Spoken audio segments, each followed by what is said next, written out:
रिश्तों में समझदारी की बहुत जरूरत है और सबसे ज्यादा जरूरत है सहनशीलता। एक चेले ने गुरुजी से कहा, गुरुजी हम शादी कर लें कि नहीं? गुरुजी ने अपनी पत्नी से कहा, भाग्यवान जरा दूध लेके आओ 2 गिलास। पत्नी दूध लेकर आई, पर गुरुजी ने कहा शक्कर डालना। वो शक्कर की जगह नमक डालकर ले आई और नमक डालकर दे दिया।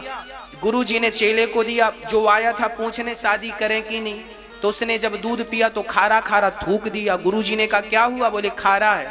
गुरुजी बोले ला। उसका दूध रख लिया, गुरुजी ने पी लिया। थोड़ी देर बाद गुरुजी ने कहा जरा लालटेन लाना। दिन के 12 बज रहे थे, आंगन में धूप थी और गुरुजी बोले लालटेन लाओ जरा हम पढ़ लें पुस्तक। पत्नी लालटेन जला के ले आई। अब वो आदमी पूछने आया था मैं शादी करूं कि नहीं, वो समझ लिया हे भगवान ये दोनों बुढ़ा बुढ़ी पागल है। जाने लगा। गुरुजी बोले कहां जा रहा है? अरे गुरुजी आए थे पूछने शादी करें कि नहीं, पर आप तो दोनों पागल हमें लग रहे हैं, हम जा रहे हैं किसी और से पूछेंगे। गुरुजी बोले बेटा हम पागल नहीं है, तेरे प्रश्न का उत्तर था ये। अरे इसमें कैसा उत्तर है? बोले बेटा देख, हमने पहले कहा पत्नी से 2 गिलास दूध लाना शक्कर डालकर, उसने नमक डालकर दे दिया। जब उसने गलती की तो हमने कुछ नहीं बोला और बाद में दिन के 12 बजे हमने लालटेन मांगा। ये लालटेन मांगने का समय था जब सूर्य का प्रकाश था, पर हमने लालटेन मांगा। उसने वो चाहती तो बोल देती अंधे हो क्या दिखाई नहीं पड़ रहा है, पर उसने बोला नहीं और लाकर दे दिया।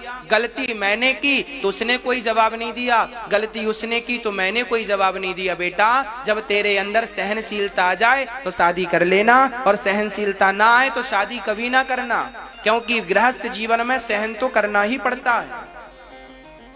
बिना सहन किए गृहस्थी चलती नहीं है। और अपनी बेटियों को समझा देना कि बेटा सहन तो करना पड़ेगा। बात बात में झोला उठा के माए का ना भाग के आया करो। और ये माताएं आजकल की बड़ी अलग प्रकार की हैं। आज जितने भारत में तलाक होते हैं उन तलाक में लड़की की मां 80% भूमिका निभाती है। आज जितनी लड़कियों के बहन बेटियों के घर बर्बाद होते हैं, तलाक की बात कर रहा हूं मैं, डिवोर्स की बात कर रहा हूं, इस डिवोर्स में लड़की की मां का हाथ 80% होता है। आप कहेंगे कैसे? ऐसे। पहली बात, लड़की जब झगड़ा करके मायके आई तो आपने, लड़की ने कहा ससुराल बहुत गंदी है, पति बुरा है, सास खराब है, ससुर बुरा है और ये सब। तो लड़की की माँ की जिम्मेदारी थी, लड़की के बाप की जिम्मेदारी थी, एक बार आप तो जाते ससुराल, आप तो मुआयना करते। हो सकता है आपकी बेटी झूठ बोल रही हो। भाई जज एक पक्ष सुन के तो निर्णय नहीं देता, जज हमेशा दोनों पक्ष सुनता है। आपको दोनों पक्ष सुनना चाहिए था। आपकी बेटी की एक हाथ से ताली आज तक नहीं बजी। यदि ससुराल पक्ष की कुछ गलतियां हैं तो तुम्हारी भी कुछ गलतियां होंगी। जो समझदारी से समाधान हो सकता था उसे समझदारी से समाधान ना करके आपने रिश्तों को तोड़ना उचित समझा। अरे रिश्तों को तोड़ना, अरे धागा उलझ गया था तो सुलझा लिया होता ना भैया।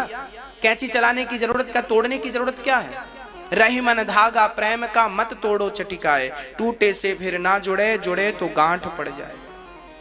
ये ऋषि मुनियों की वाणियां हैं। इसलिए रिश्तों को, लड़की की माँ आपसे प्रार्थना है, लड़की कहे कि ससुराल बुरी है, एक बार दामाद से बात कर लो, अपनी समधन से बात कर लो। बहन जी क्या बात है, हमारी लड़की को क्या परेशानी है, बेटी को समझाओ, बेटी जा, थोड़ा बहुत तो सबके घर में तू मैं चलती है, थोड़ा तो सहन करना ही पड़ेगा बेटा। कोई बहुत बड़ा अपराध आपकी बेटी के साथ हो रहा है, कुछ गलत हो रहा है, तब माता पिता का बोलना जायज है। बेटी का सपोर्ट करना बुरा नहीं है, पर जब बेटी के साथ कुछ गलत व्यवहार हो रहा हो तब। अब छोटी छोटी बात में तुम लड़ो झगड़ो तो कहां काम बनेगा। बात बात पे ना घुसा करो, जज ना बना करो ज्यादा।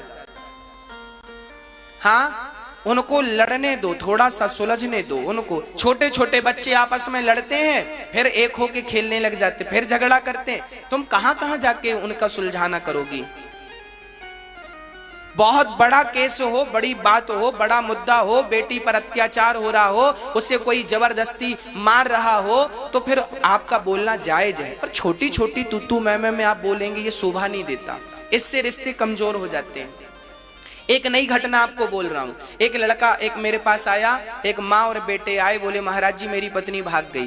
कहाँ भाग गई? बोले मायके चली गई, माँ के पास है। मैंने कहा क्यों चली गई? बोले वो कहा करती थी हमें जरा ज्यादा घुमाओ, होटल में जाके खिलाओ, और हम इतने बड़े आदमी नहीं है कि होटल में रोज रोज खवाएं, तो भाग गई। और माँ ने कागज भिजवा दिए, तलाक दो बेटी को, तुम होटल में खिलाते नहीं हो।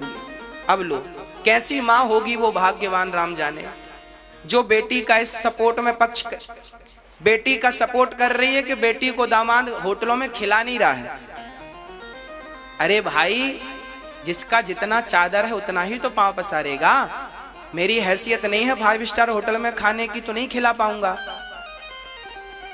ये अब लड़की की मां ने कागज भिजवा दिए, तलाक दो।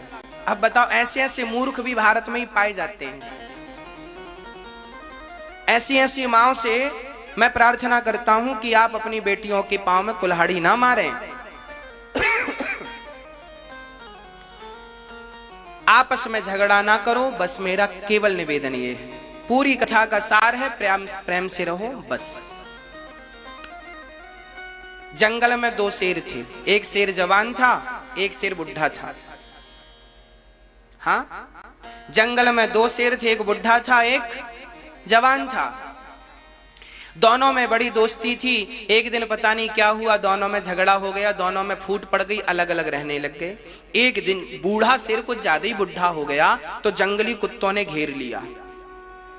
जंगली कुत्तों ने मारना चाहा, तभी उसका वही दोस्त जवान शेर आ गया और उसने कूद करके सारे कुत्तों को भगाया और अपने मित्र की रक्षा की। तभी किसी ने कहा, यार ये तो तेरे से वैर करता था, तुम्हारी तो दोस्ती खत्म हो गई जी, फिर तुमने इसकी जान क्यों बचाई? तब उस जवान शेर ने कहा, यार देखो, रिश्तों में दूरियां हो जाना ठीक है, रिश्तों में दूरियां हो जाना ठीक है, पर इतनी भी दूरियां ना हो कि उन दूरियों का फायदा ये कुत्ते उठाने लग जाएं। मैं नहीं चाहता कि हमारे झगड़े का फायदा ये कुत्ते उठाएं। बस मेरी माँ, आपस में इतना भी झगड़ा ना कर लेना कि तुम्हारी लड़ाई का फायदा, झगड़ा का फायदा ये कुत्ते उठाने लग जाए, ये जमाना उठाने लग